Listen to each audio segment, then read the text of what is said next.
Well, good afternoon, everyone. I'm Lisa Guernsey. Thank you all for joining us for part two in our webinar series on tablets and teaching. In this one, we're going to be focusing on the when, the if, and the how in early learning. We're going to be looking at what the research says about how to use touchscreen tablets and other screen media with children in early childhood settings. The age range that we're focused on here is from ages 3 to 8. So we're talking about in childcare and pre-K settings, kindergarten, and up into the early grades of elementary school. And yeah, Tanya, if you can give us the next slide, please.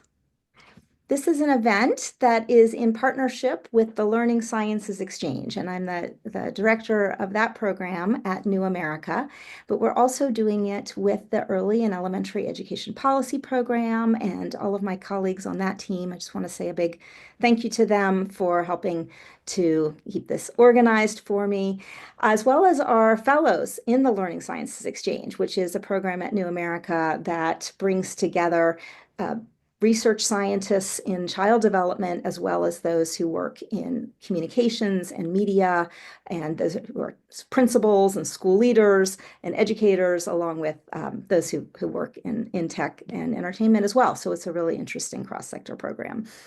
And this is supported by the Gates Foundation, so a big thanks to Gates. So what we're going to be doing today is going through what I'll take you very quickly on a recap of what we learned in part one of this series. And then we're going to be talking with educators, those who really understand this on the ground. We're going to be focusing on, as we always do at New America, on what scientific research is telling us and what solid evidence has been leading us to understand about designing the best learning environments for young children. And through all of our work, we recognize that not all children are the same and that they all have different needs in different contexts, different ages. I also want to point out that it is, in fact, research that has brought us to this point. And if we go to the next slide, let me take you through a couple of things. First, I spent my first years as a reporter digging into the research on child development. So I've worked on these books about technology and what it means for young children, both good and bad. And also, and then the next slide, we'll also take you to some of the slides that we're going to recap from the first event, which is really helping to ground our work. So the research that we were able to see and to better understand in part one came from two highly respected organizations in this space, the American Academy of Pediatrics, which has been looking deeply at child development research on this topic. And in front of you here, you'll see one of the, just a screen grab from part one, where the 5 C's of healthy media use were outlined by our speaker in part one, Jenny Radesky.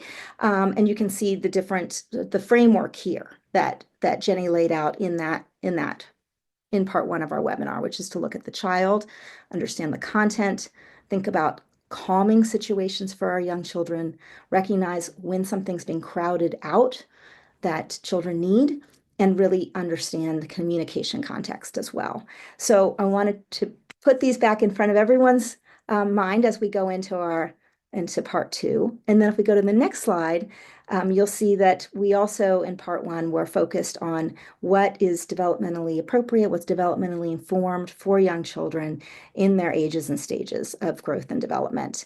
And it was a real treat to have Alyssa Manuel Lempe help us go through that, and also to highlight that the National Association for the Education of Young Children will be embarking on an update of its position statement on how to use technology with young children. And that's coming in the next year.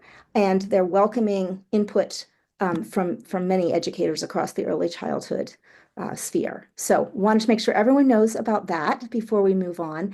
I'll mention one last thing before we get to our speakers today, and that is that the International Society for Teaching and Education, for Technology and Education, ISTE, which is also ISTE ASCD these days, they also have been working on these issues, and a friend reached out, Gail Lovely. Thank you so much, Gail, for for the heads up on this. They have just published a new report on STEM in early education.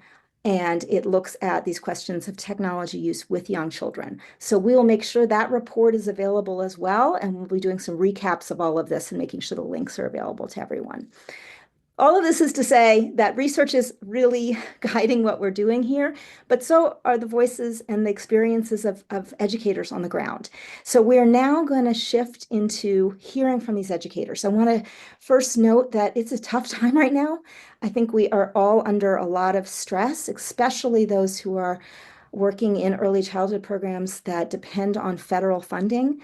And I know that there's just a lot of things we're juggling. Taking a moment to kind of ground ourselves and think about what's best for kids and what teachers are doing every day right now, even amidst all this stress, I think can really help us move forward.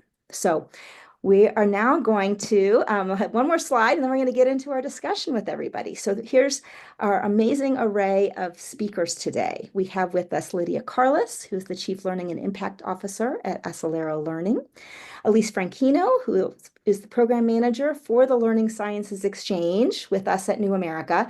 Is also a parent of a preschooler and a former kindergarten teacher. We have Rachel Gianni, who is a preschool teacher in Chicago, Illinois, and the founder of Show and Tell Me More. And Rachel will be able to tell us a little bit more about that today as well. We have Amy Turcott, who is the early childhood tech coach at Project Eagle Head Start in Kansas City. She's also one of the leaders of the NAEYC's Tech Interest Forum. So Amy can tell us a little bit more about that as well. And we have Beth Williams with us, who is a second grade teacher at the Burschty School in Seattle, Washington. So it is a fantastic group. There's a lot to talk about, and there's a lot of folks to talk. So I'm going to jump right in and bring us all onto the screen and say a big thank you to each of you for being here in what I know is like quite a time. In so many ways. I was wondering if we could just start, and it'll be a way for you to introduce your work a little bit more, your work directly with children. If you could just each tell us in a few sentences what it is that you're doing each day with young children, and that way we can also get a reminder of the ages of the children that you're working with. So let's go. We'll go in just alphabetical order on this one for last name, and we'll start with you, Lydia. Thank you for having me, Lisa. As Chief Learning and Impact Officer at Acelero, I focus on translating policy and research into practice to guide early learning and family engagement programming. We have operations across 33 states and territories. We directly serve over 5,000 children in 52 Head Start centers from birth to 5, and then we collaborate with 43 community-based programs and 5 public systems partners, reaching over 415,000 children annually. So my day-to-day is not as fun as being with the children every day, but I do get to bridge policy research and real-world implementation and ensure that our evidence-based strategies empower educators, strengthen family partnerships, and accelerate child outcomes while honoring the aspirations and cultures of all the communities that we serve. Great. Thanks so much, Lydia, for being with us. Yes, I realize you're not necessarily down on the carpet with the kids, but I know you've been there as well because in your previous life as well. But seeing it at that network level is so important. Let's go to you, Elise. Hi, so nice to be with you all today. I am Elise Franchino, the program manager of LSX, this innovative fellowship program. We currently have 7 fellows who are collaborating to develop innovations around parent school engagement in Southwestern Pennsylvania. I'm a former kindergarten teacher and early childhood educator, having spent the bulk of my career in a dual language Spanish-English immersion program. And as Lisa mentioned, I am the mother of a 3-year-old, soon to be 4-year-old, and navigating choices around which technology is appropriate, when, and in which amounts, more and more every day. I just suddenly lost oh, there we go. Rachel. Thank you so much, Lisa, for having me. I'm so excited to be here. My name is Rachel Giannini. I am a longtime early childhood educator working from little's birth to 2nd grade. I am regularly in the classroom, I'd say 3 to 4 days a week. I say I'm a curriculum coordinator, but if you're in the field, more often than not, you're another set of hands. So in addition to that, I work with early childhood educators. I'm the founder of a professional development company called Show and Tell Me More that really focuses on meeting educators where they are with that busy schedule. And it's actually, I use social media as my inspiration for making it. So that's kind of cool. And I'm excited to be here. Great. Wonderful. Amy? Hi, welcome everybody. Thank you, Lisa, for the introduction. As you heard, I'm an early childhood tech coach at a Head Start in Kansas City, Kansas. We are in the midst of a pilot that was funded by Urban Action Partners to work on bridging the digital divide. We're focused on not only access, but also a high quality approach. So my role is to develop the tech initiative at our school, to ensure tech's being implemented in healthy and developmentally appropriate ways. I provide professional development to our teachers through things like trainings, learning labs, and coaching so they can bring high quality teaching practice when they're engaging kids with tech. Great. Oh, and I'm sorry, you wanted me to talk about the Tech Interest Forum a Yes, little. could you? I am a liaison for NACY's Technology Interest Forum. So basically, we are a group of early childhood professionals that are also members of NACY that get together to host webinars, talk about issues in tech, participate in an online forum where we can try to keep up with all of the quickly moving needs that technology can bring to early childhood. Thanks, Amy. All right, Beth. Hi, thank you. This is an exciting opportunity. I'm Beth Williams, and I'm a second grade teacher, general ed classroom at Beartree School in Seattle, Washington, which is an independent school. I mean, really, besides like being on the carpet there, my day revolves around really creating a supportive and engaging environment for my young learners so they can grow into the confident, courageous, compassionate learners that they are. I also am part of our digital citizenship committee and tech committee at our school, really working toward making sure that all of our teachers find a good balance and our students find a good balance with technology. So thank you all so much for being with us. And well, we'll definitely have a lot of ground to cover. This is not an easy topic, right? There's just a lot of complications in the world of technology. There can be a lot of concerns out there, and I want to make sure we're recognizing those. There's also, of course, companies trying to get us to use things that are not necessarily useful. But then there's the teachers on the ground who really know their students. And so that's why I think it's just so important. And that they're young ones, right? So important to have this conversation with you guys. And you each also are so purposeful in the way you're thinking about the use of different kinds of tools with your kids and whether you use them at all, right? So I wanted to start the conversation with each of you maybe providing a little bit of context around the question of what disparities we see in both, in our communities, but also perhaps in our classrooms or between classrooms and different peer groups of young children, and how you're thinking about the learning environments you're creating for your kids in ways that are either ensuring that you can bridge divides, make sure that all children are getting the opportunities that they need and the equal access they need, or maybe it's that you're coming at it from a perspective where you recognize you can give a lot to your children, but others don't have that. I really want to start with this question, I guess, about access and where the disparities are. And Lydia, I'd love to start with you on this particular point, because as someone who is overseeing so many different Head Start programs across the country, I think you really see this. If you could help us understand what you see and where you're coming from, that would be great.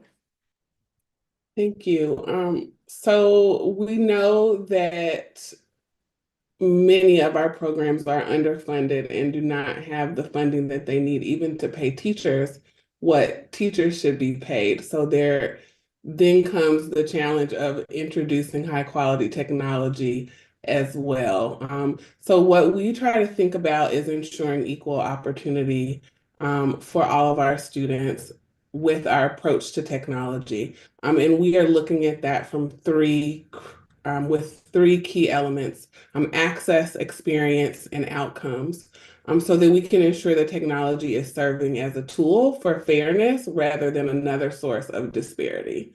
And with access, we're asking ourselves, will all children have access to technology that supports their learning and development? This means ensuring that digital tools are available regardless of socioeconomic background, geography, or ability level. With experience, we want to prioritize inclusive and developmentally appropriate engagement. I think Amy called it the approach. So we're not just interested in whether or not we have technology there, but is the technology that we're making available representative of the children we serve and developmentally appropriate to their needs. And then finally, for outcomes, we want to understand the impact. So will all children benefit in ways that close learning gaps and unlock their potential? That also looks at whether or not teachers can utilize the information that comes from the technology to help them to support children's learning needs. Great. I might come back to you, Lydia, on a couple of those points, but let me just, maybe we're thinking about this kind of up the age range, right? What this even looks like with the little ones, with the 3s and the 4-year-olds. And maybe we'll kind of progress up. So I'll call on each of you kind of according to the ages of the kids you're working with. Let's go to you next, Rachel, because I think you've in some cases you're talking about the real littles that you're with, and then you're also working with some up into the preschool range. Yeah, definitely. Much like what Lydia addressed, there's definitely the question of, is there access? Is the access reliable? Is it affordable? But one thing that we run into the most is making sure that the parents have a knowledge of it. Very much like you did the first webinar, the parents' understanding of what learning outcomes can look like with a tablet, with a screen. And that's where we're finding that big divide. You have some parent, it's like the most interesting spectrum of, there is no electricity in our house. They will never see a phone versus, no, this helps me make dinner. So us being able to have those communications is where we are, I don't want to say struggling, but we're finding really nuanced conversations. Yeah, it's challenging. I think Yes. there's no doubt, right, in that. Yeah, how about you, Amy, and what you're seeing there in Kansas City? So we also work with 0 to 5-year-olds. Obviously, our infants are not using tablets, but we have been able to identify skills that they need to have to be prepared to use tablets. So families can be talking about technology language and working on certain fine motor skills like isolating your pointer finger. It's really hard to use a tablet if you can't isolate your pointer finger. So we've identified some things like that so that regardless of what type of access you have access to things that you can be teaching if you're a teacher or if you're a parent or another caregiver. But we're also talking about what technology can break open as far as access goes. And so when I was a kid, I liked to create stories. And I think this is kind of a safe way to look at technology, but I had fine motor issues. I had low muscle tone, so handwriting was really hard. It was laborious, but I was really, really motivated. And one day my mom went to an estate auction and found me a typewriter, and it really changed my world. So I was able to get my thoughts on paper like I never had before. And my writing and creativity grew because I was given access to that technology tool. And so when we bring tech to our school, it is with a very similar lens. So we ask, how might this tool, whether it's a robot or a tablet or something else, provide an opportunity that does not already exist in the classroom? How can it increase children's ability to actively learn? How can an app encourage children to engage in process in new ways? Does learning this tool help build life skills like resilience, empathy, and problem solving? what tech skills will help children be prepared for later tech encounters. And then, of course, we also have to look at if the tools can truly represent a child's language, thoughts, experiences. So we need to make sure that there's a variety of choices in our apps. Can the kid make a character that looks like them? Can they make stories that follow their interests? So when we are reviewing apps, we're looking for a wide selection of colors. If it's sticker-based story making, we need a lot of different stickers so that kids can create their own narrative. And of course, we also look for imagery that could perpetuate stereotypes and avoid those things. So if we have a superhero bookmaker, you can make a boy or a girl be a superhero, for example. If a kid's not into superheroes, they can do a fairy tale book, or they can do a more topic neutral book. So those are some of the things that, in addition to just being able to lay your hands on technology, that we're using to help with access and approach. Interesting. Yeah. And I want to get back to this question of creating and storytelling. And I remember, Beth, you and I chatted about, we'll get to you in a minute here, but some of these same points, because they don't often come up first, to be honest, when you think about some of the media that comes in front of kids. So let's go to Elise, and thinking both with your parent hat on, but also maybe your teacher hat back in your days of being a kindergarten and English immersion teacher. Sure. So thinking about equality of outcomes and access, my mind immediately went to dual language learners. And as a kindergarten teacher in a dual language program, I had 2 classes of 24 students in each class, about 80% of whom spoke Spanish as a primary language at home, and up to half of whom would have IEPs, 504s, and be in some sort of RTI program. So there are a lot of unique learning goals to be tracked over time and to be assessed. And with language learners, it's incredibly important that we're actually assessing what their skills and strengths and knowledge is and not what their English ability is. So having some sort of a technology tool that would have enabled me to see the wide range of abilities in my classroom with all 48 of my students and being able to track those over time, ideally even producing some kind of a report in their home language that I could share with their families, would have really enabled better collaboration with my partner teacher who was covering Spanish and the other half of the curriculum with me. It would have facilitated better, collaboration and communication with families. And it would have ensured that I was actually able to see what my students knew independently of the English skills that they were gaining in my classroom.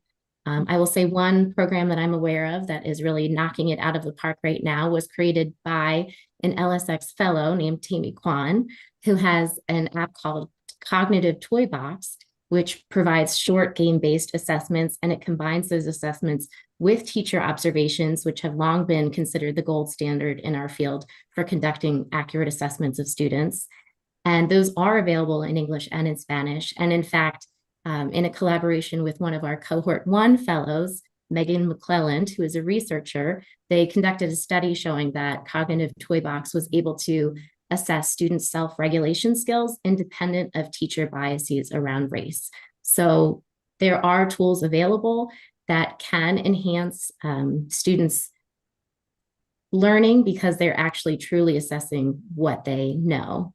And so I would have loved to have something like that in my classroom. Interesting. Yeah. So, and thinking about, Amy, you laid it out too, like, what is it that the tool can do that something else can't do, right? And those, I think what you're describing, Elise, gets to that point, using the tools in ways that really open up opportunities that wouldn't be there otherwise. Beth, let's go to you now. You think about these questions of like access and disparities might be Yeah, there. I do have the privilege of having being at a school that is able to provide a lot of different technology for our students. So when they come into our school, they have a variety of resources. So every student, regardless of their background, can build on the schools that they need to succeed. So I recognize the privilege here. Um, and so in my second grade classroom, we have one-to-one iPads.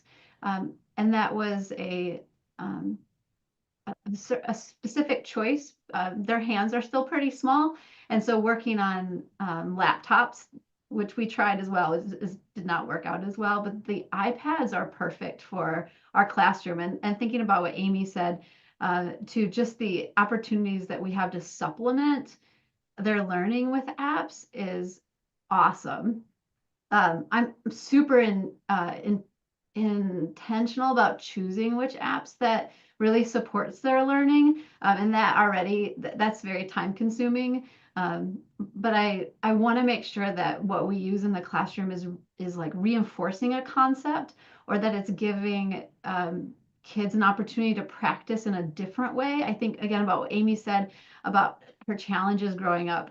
And I also have students that when they see a pencil, they immediately freeze. But if I give them math facts, on the iPad, they will do so much more, and they're able to show their learning, and they're willing to practice. And I can also offer a different kind of engagement, especially in the time we're here now, where attention to shiny things is really, it can be exciting.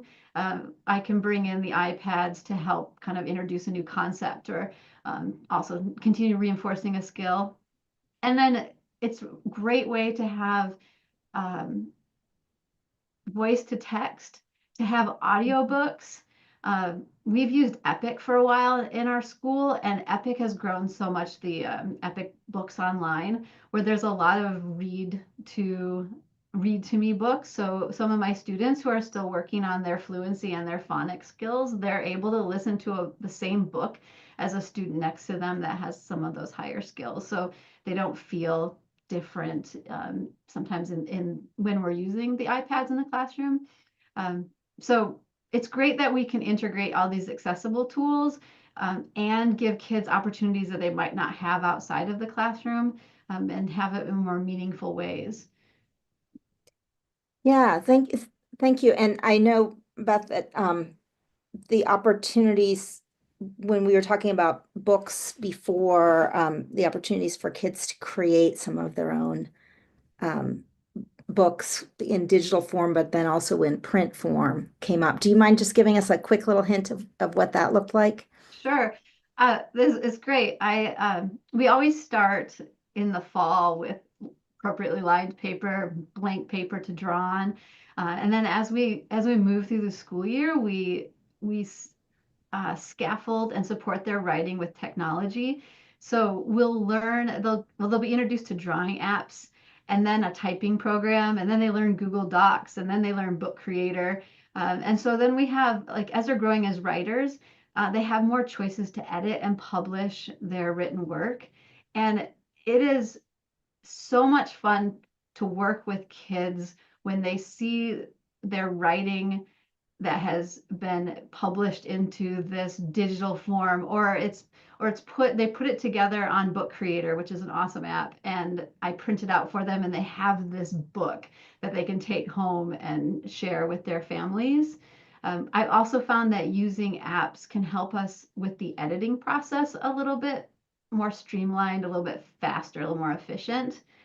Sometimes it can be challenging for kids to read their own handwriting, but when we put it typed up and we can sit down and go through it together, and they're more able to see their own mistakes that they can correct. And some of the research has said that it's better if they're correcting their own mistakes than if they're given somebody else's mistakes to try to find them all. So this really kind of helps us bloom in the classroom. But it is a scaffold. We don't just kick off the first day of school with an iPad and tell them to write. We definitely build them into it. And at the same time, we teach them how to be safe online and how to respect the technology that they have. Yeah, and that hybrid experience that you just described, it seems like that's sometimes missing in the conversations too.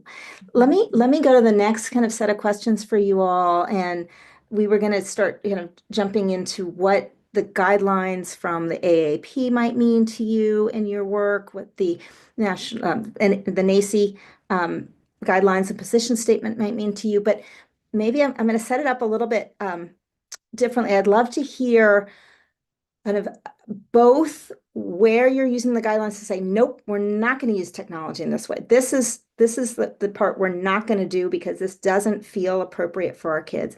And then what is an example of when you're like, yes, and then in this case we will. I think that might help some of our listeners who are saying, wait, but in these cases, I don't know if I don't think this is going to be right for my kids in this particular case, because it will be a both and, I would imagine. Not to put words in your mouth, but maybe there are some times where you're like, nope, we're not going to use the technology in this way. Does anyone want to jump in first to answer that one, Rachel? I would love to jump in because it is interesting because prior to the 5 Cs versus before, it was nothing under 2, nothing for more than 2 hours a day. Like there was a very hard line put out there, and now it's far more nuanced, which is great. But as an early childhood educator, we're going to wear 2 hats really fast. One, the educator in the classroom. I work with teachers to make sure that the technology they are using, we do not use apps. Aside from them being able to communicate with their parents, the only time that we have an iPad out is either A, for a timer, so they can have a visualization of the time that's counting down, or if it's taking on a new topic. If the children are showing a great interest in sea animals, we live in Chicago in the middle of the winter. So we can listen to some whale sounds. We don't have the money for a field trip, but we can definitely explore that way, and that can be a catalyst to something else. Okay, then wearing the parent hat, because I do have a 2-year-old, if I rolled into a school and I saw a bunch of kids sitting in front of a tablet watching anything, I would be very mad because that child, I'm paying a lot of money for that kiddo to go there and they're just simply sitting in front of a tablet. So it is interesting that while parents have a conception, and most of us do, about what screen time looks like, when we explain that within a classroom, we need it for the things that I have a book about, but much like we talked about when a child is able to see it, engage it, it's that new thing that Beth mentioned of like, oh my God, I'm so excited. It is a really great way to have supporting or also to start a new exploration. Mm-hmm. Yes, thanks, Rachel. Like just it's a little bit of the yin and the yang, right? Any other observations you all might want to add in that space? Well, we do a little more with tablets with our 3 to 5 year olds, and we do want it to look different than opportunities that we know that they have elsewhere. So we're really intentional about how we use them. If teachers are using media, it should be that the teachers are leading it and that they're actively engaged and teaching media literacy along with that, not as a substitute for teacher-led interactions. We're really intentional about how we use ebooks, but we do encourage using ebooks because children can find books that are of their interest, that look like their home, whatever you're looking for, right? You can look it up and find it in an ebook. And when I say ebook, I mean we go to our libraries app, we find a book that the teacher reads and they learn how they can turn pages and they learn what it means to think about key terms, to search for apps. And, for that, we're talking about like 4 or 5-year-olds. But they're having exposure prior to that. They're not using read aloud or autoplay because of their age and the fact that adult engagement is so important unless the teacher needs an accommodation. And there are teachers that need accommodations, and we should respect that and leave space for that. But we also we have apps. They do take a lot of time to select. I think that Beth mentioned it's very time consuming to find apps that are the value add. We don't use gamified apps because of the age that we're working with, and the fact that we do trauma-informed care.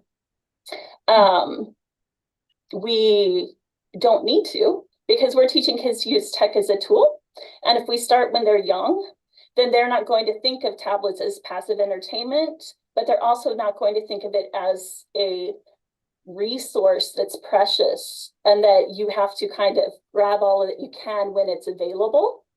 So we're trying to tackle that scarcity of resource by having options available. But just as an example, we have an app that teaches about simple machines.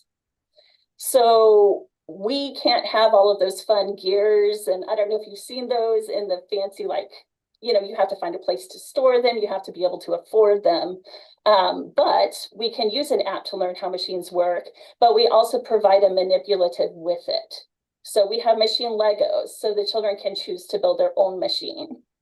And some children will do most of their learning on the app, but this is universal design for learning, right? Some will hardly reference the app at all, but they're all learning about machines in a way that works for them. And then while they're exploring, we ask questions and watch for signs for healthy tech use. And if we feel uncertain, if the child is really engaged or just mindlessly clicking, we ask, what are you working on? And that tells us a lot. Wow, there's a lot of, yeah, richness in what you're describing there, Amy, for the kids. And maybe if I could just kind of push on for both you and Rachel, and please jump in, you guys, for others. There's these really these are experiences, the ones that you're describing, Amy, are ones that a parent might be happy to see their kids having when they walk in, right? But I also, and having been also a parent of little kids during the time that I was especially working on some of the deeper research on this, there are those moments as a parent where you're just like, where's the teacher? Like they're just occupied, like they're just trying to keep my kids quiet, and I get that that's sometimes because there's too much going on. There's not enough adults in the classroom, and you've suddenly got like 15, 4-year-olds who have to have, some way of like keeping them from like running out of the door and et cetera, et cetera. So how, this is maybe opening up a new question for all of you guys, but how can we ensure that the teachers that are in these spaces can manage and have the time to provide these really rich learning experiences for kids when the reality might be very different for them and they don't feel like they have enough support to be using these different tools. I don't know, Lydia, maybe I'll put you on the spot because you have to deal with so many, across so many different programs, but these are these kind of big kind of issues of capacity. We are always thinking about like what do teachers have access to? Because not just in the programs we serve, but also in our partner programs. So what technology is available to the staff or in the children? What training is available to the staff to do it? How can we support there being continuity between what we are doing in classrooms and what families are doing at home, especially with this age group of 0 to 5. We are really at the beginning of our education technology journey because we have put so much emphasis on real world experiences and meaningful interactions between teachers or loving caregivers and their children. So where we are experimenting in different ways in different classrooms is with gamified assessments, with gamified learning opportunities, and then with classroom observations. I've been really excited listening to my colleagues here, and I see some field trip opportunities for me in the future with some of the great work that they're doing. I want to go to a question about policy in a minute, but before I do that, for some of our audience members who may not have a picture in their mind of what gamified assessment means or looks like, and I know Elise, you had mentioned it too, because some of our fellows in the Learning Sciences Exchange have experimented with this. But is there any of you might be able to just paint a picture for what that looks like? And pros and cons of it as well.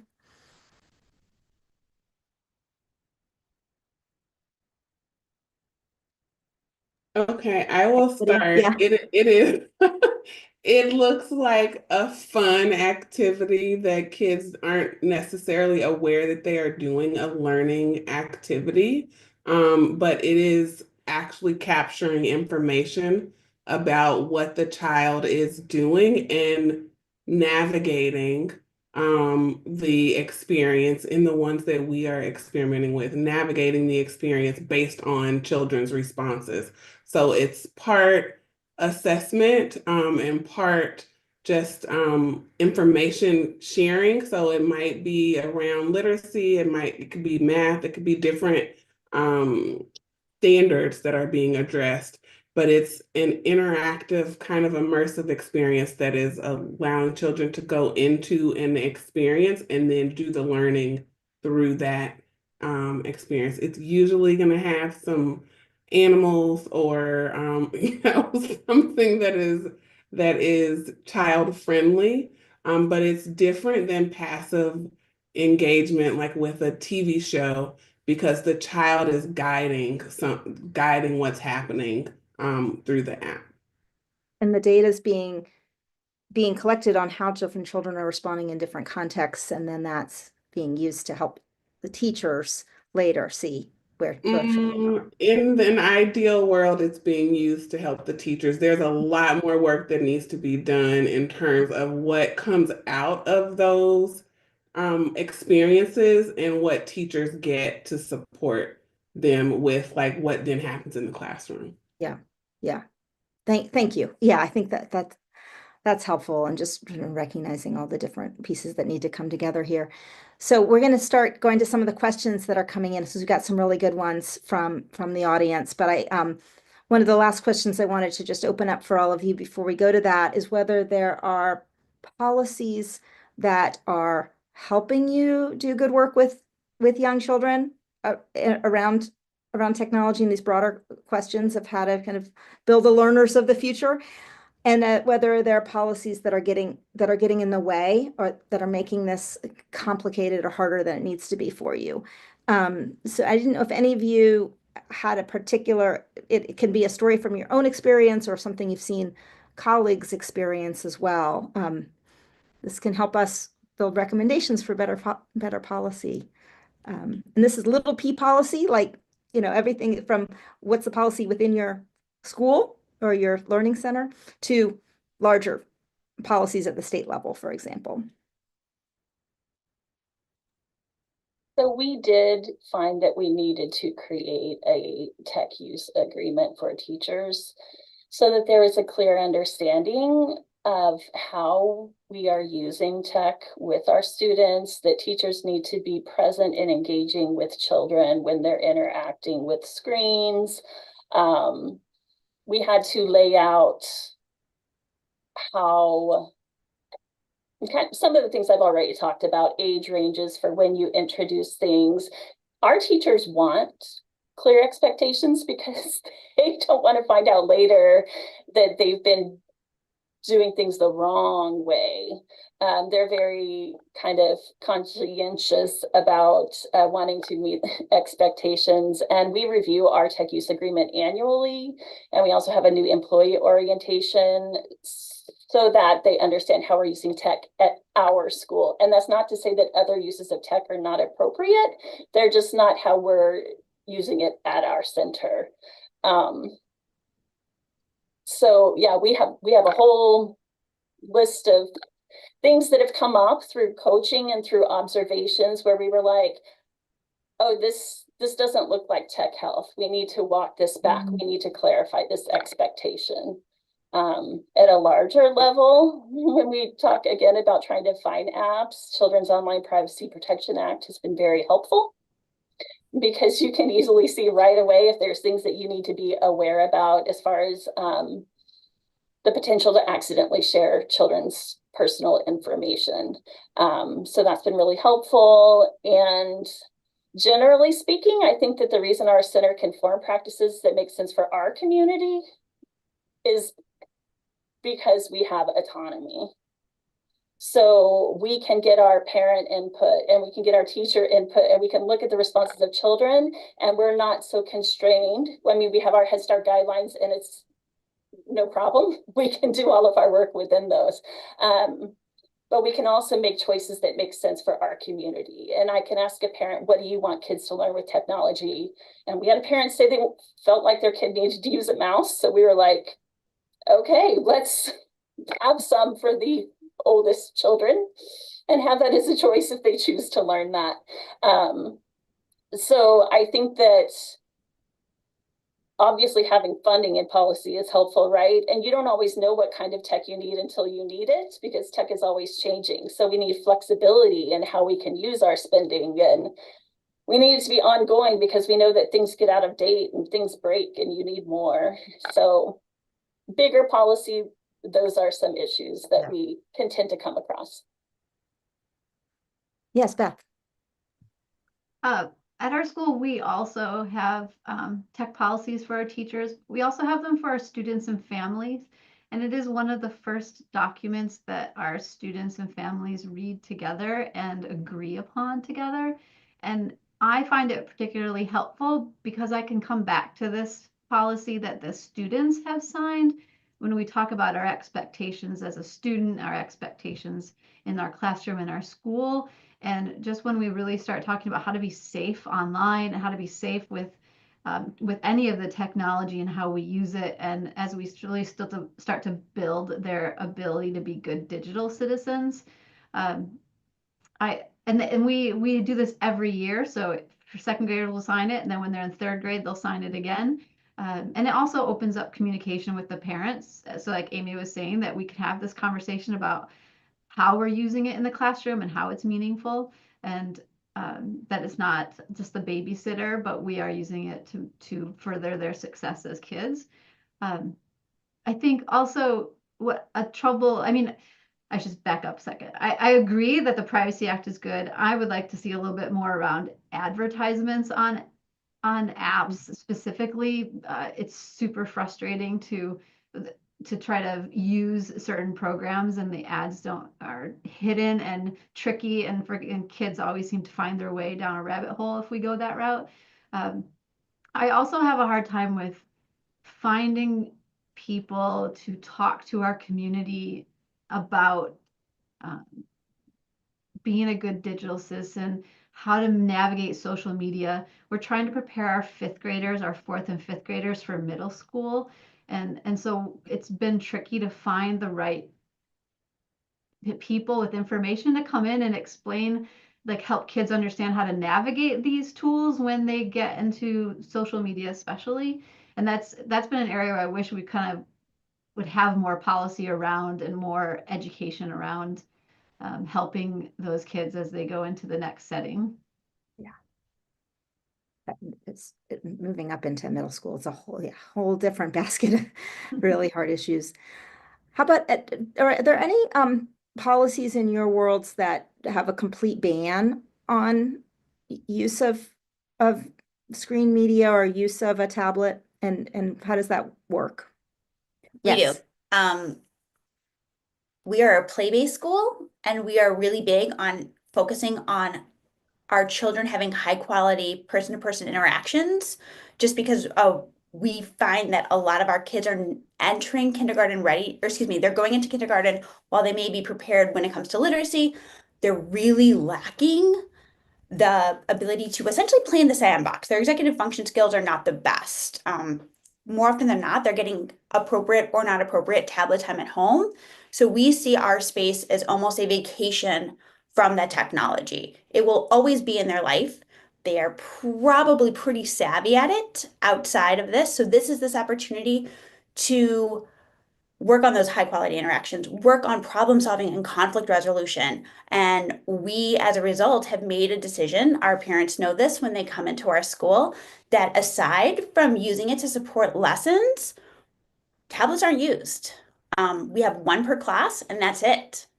And that's, again, for the teacher use only. And I stand by that. I'm pretty excited. My kid goes there, and it makes it really interesting, because here's the deal: when it comes to accessibility, we have to recognize, if you are working with littles, you may have a very different background from the teacher next to you, and your technology savviness may be very different. So with that being said, we are asking so much of them in regards to just educating, keeping, loving, hugging up, that adding that another layer, finding that commonality, it would have been too much. And that's why we really decided to, like, we're not, nope, all done. Not Can I here. ask though, Rachel, totally hear you. the point about within lesson, if there's a lesson, are there exceptions made for Yes. like listening to the whale, the sounds of the whales and being able to have that opportunity for kids? So it's within your lesson plan. So when you submit your lesson plan to me or the other curriculum coordinator, it is your justification of like, what is there something that we have that we can give you that you could use in lieu of that? And if there's not, we can't go to Saturn. But you know what? We can go look at it this way. If it's something outside the realm of a hands-on, tangible, play-based experience or learning experience, then yeah, by all means, like, and we find it together, you're given that site, or you give it to us, we approve it, and you're good to go. Yeah, and it's very intentional. I'm hearing that from all five of you. Like it's so important, right, to have that. All right, I'm going to go to a bunch of questions. We have like 10 more minutes, less than actually. I'm going to start going through some of the questions that are coming up. Thank you so much to everybody who is participating right now because these are incredibly important questions that you're putting forward. I don't know if we'll be able to get to all of them. I'm going to name a couple and just explain that some of this we can do for you when we write a recap of all this. For example, we have several folks who have asked if there may be a way to get a list of the apps that have been mentioned, everything from Book Creator to others. So I think for sure we can do that. We want to make sure that people have a sense of the options that are out there. And then also there's a reference to the guide from ISTE on STEM and early learning, and I want to make sure everyone has that too. This is one that just came out, so we'll ensure that folks can see that as well. And it goes to some of the things I think, Amy, that you described earlier, when it's like giving children a chance to use a tool in new ways and thinking about how does that help them in their tech and early engineering skills as well. Let me see. There's a question here, and this might be something, Elise, that came up in your experience. But please, everyone, jump in. It's we know that best practice encourages us to use interpreters to communicate with families who don't speak the same language that we do. What is this group's thought on the use of translation apps to communicate with families? And if any of you have had any experience in using these apps to talk with parents and other family members. I will say that wasn't an issue that I encountered in my school because at least half of our teachers spoke Spanish as their primary language, and many of us on the English side were also bilingual. So we were actually able to conference with parents in their home language. My personal feelings are that any way that we can facilitate communication between families and schools is absolutely preferable. However, having translators that actually come from the communities of the families that they're trying to communicate with and represent is also really important. We have so many languages represented in, that vast number of children who are supported. Spanish is by far the largest, and so we do have more capacity in that regard.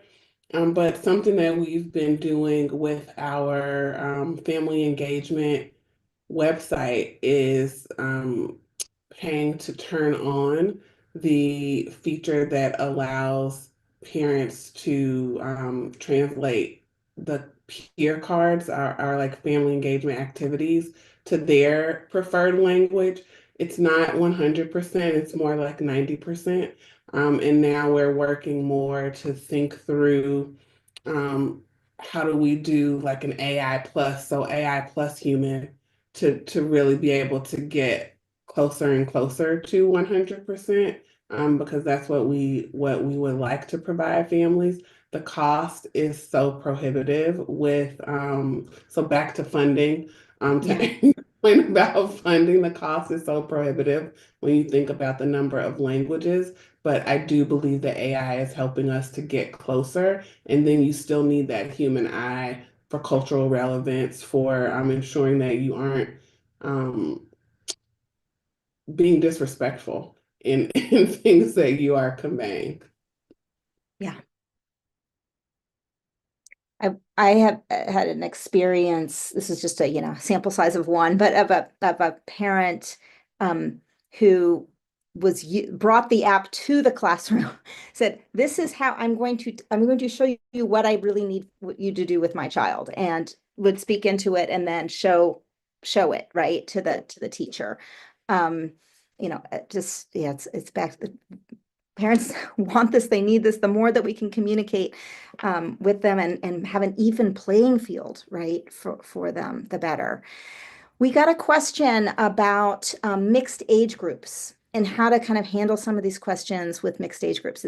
And this is with even littler than maybe we were talking about in this particular session, but I'll put it out there. How do you navigate technology as a tool with toddlers who are in a mixed age setting with younger children?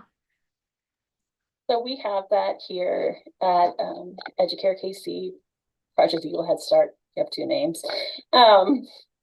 And we have teachers really work with their mentor teachers on a plan for that.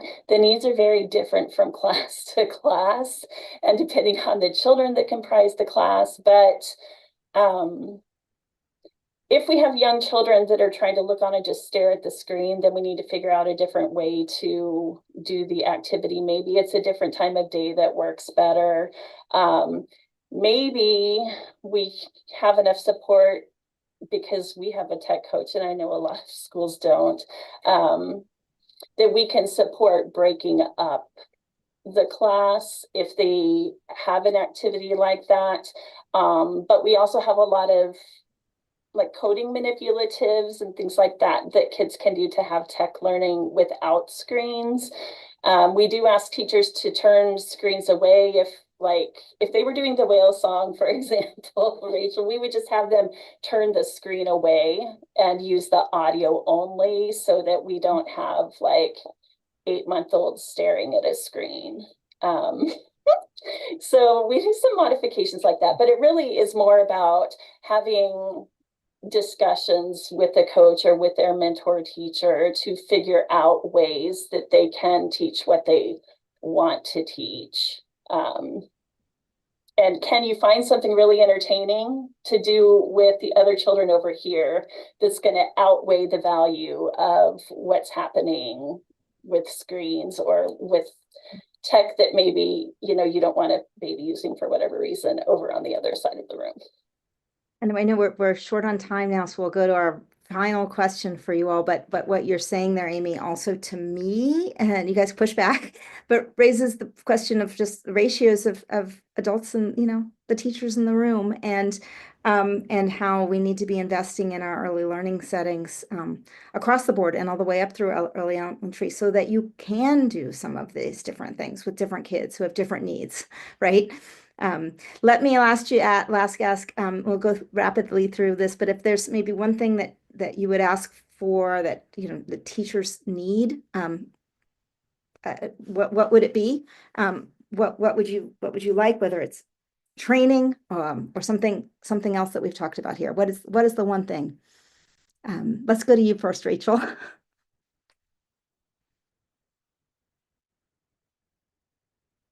So many things, so many things. Money. We like money. We'd like to get paid more. But I think training, I think really thoughtful training around technology. Amy, come to my school. Let's talk. No, it's something that we're lacking, and I find this very fascinating. So thank you for inviting me so much, Lisa, to this conversation. And we need all of it, Rachel. So we're very happy to have you. How about you, Elise?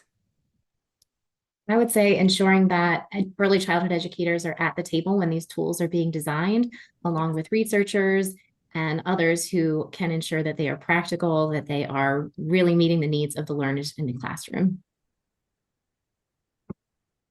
Lydia, want to go next? Or Go ahead, Beth. Oh, I'll go. Go ahead, Beth.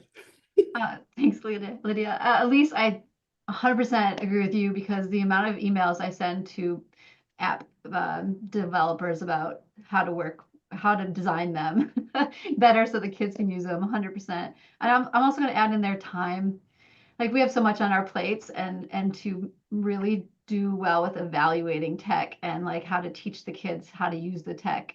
We just need time, and the ability to try it out, I think, is a big one.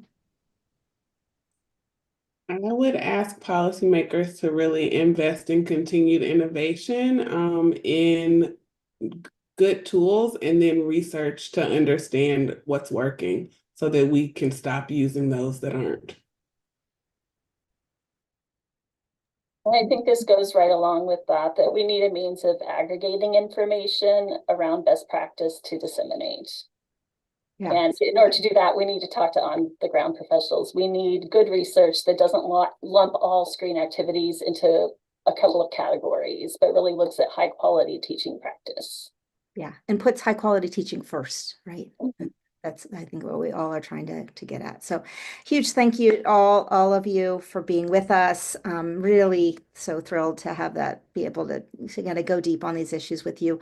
And we at New America will be providing links out to all these resources in the coming weeks, and we'll do a blog recap of the last two sessions as well.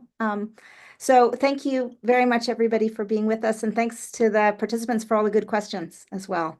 So everyone have a great afternoon.